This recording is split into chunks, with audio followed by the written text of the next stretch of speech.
So here's my small bowl that I'm using. It's a Pyrex bowl for the teapot cake.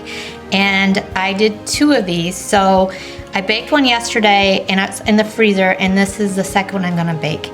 So I can make it a sphere when it's done. But I'm only gonna fill this halfway with the batter. And the thing about it is I have my goop that I put in here that is 1 part shortening, 1 part oil, and 1 part flour.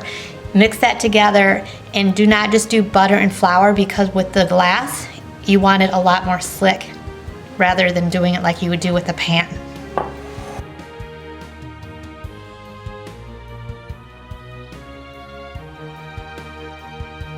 Done. It has a dome at the top, but it's totally done on the inside, and since it is kind of thick, it took a good 50 minutes, even though this is a fairly small bowl. To take it out, all I'm going to take is a knife with a little serrated edge on it, and just kind of just go around it. It shouldn't be too hard, because it will be lifted anyways because of how it was baked. And then I'll just flip it. And I have this rack that it's on, so it's going to just come right out. See? Turned out pretty good. Then I'm going to wrap it with this press and seal. It's a Glad product.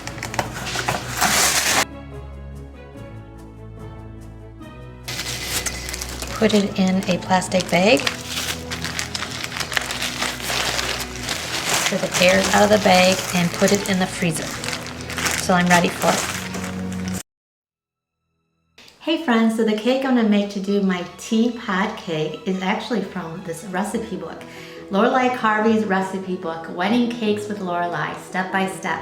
It's my go-to recipe book, and I'll put the link down below where you can get it, and I'll put a link also to her lovely channel.